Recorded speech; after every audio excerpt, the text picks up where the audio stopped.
Is Bitcoin headed under 10,000? What's going on, guys? Rob here.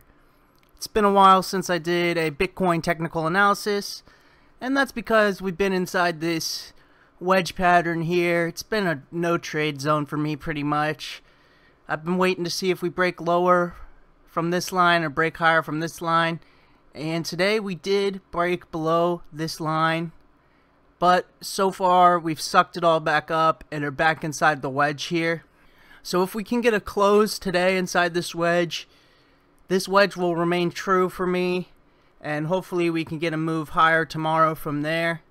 But if not, if this is a true break and we close below it or start moving below it again tomorrow, I do think a move below the 10,000 range is in order. One spot I'll be looking at for a turnaround on the downside here is this trend line from old low to old low here, which will put us right in the $8,500 range. But by the time we get down there, it could be around 9,000 or even a little bit higher. But we definitely needed to fill in some of this upside action. You can't just have huge upside action like that without getting some fill in, which is what we've seen, and which is why it's been all over the place. Just filling in all these prices. We needed more time and more volume in this area, and that's what we've been getting. I just want to draw out here this old range and extend it out.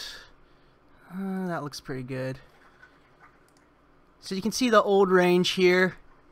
And we peaked just inside of it today with that downward move. So you can see it's not like we're losing a lot, because if we would have just stayed on this trajectory that we were on before this huge breakout, we're just right back to where we would have been without all this crazy upside action. And like I said, all this needed to be filled in. You can't just go up day after day after day and think those areas are solid, because they're not. There's just not a lot of volume. I mean, even look at these volumes compared to the volumes we've been seeing. So it's good to see some fill in here, and hopefully that's all it is some fill in. Hopefully this wedge does stay true and we get a break to the upside once it finishes filling in. But on the downside here, there is still some area to fill in from the low we hit today of around 10,500 all the way down to where we broke out right here, which is around 8,500. But I think anywhere in this purple box, this range that we were in before we broke out, would be an ideal spot for a turnaround back to the upside.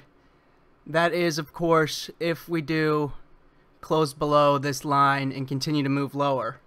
Now, it could be the case where this just continues to fill out and this box would just be extended even more. Because just looking at this wedge pattern right now, we're only about halfway to the tip of it here where the two trend lines meet.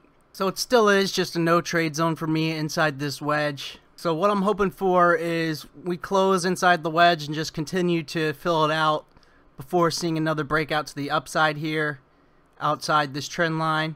But if we do continue down, the main area of support I will definitely be buying is this trend line here. But like I said, anywhere inside this purple box, putting us back inside this range, we could see a turnaround, with us really just needing to fill in from today's low, which is right around here, all the way down to where we broke out right here at this one. So sorry I haven't been doing more technical analysis videos. It's just been inside a no trade zone for me. I got a lot of my money in alts right now, just because we've been seeing this, a lot of sideways to down action here in Bitcoin. So I'll make another update video with my Bitcoin technical analysis if anything changes. So that's going to do it for me for this one, guys. I'll see you guys in the next one. And as always, stay living that crypto money life.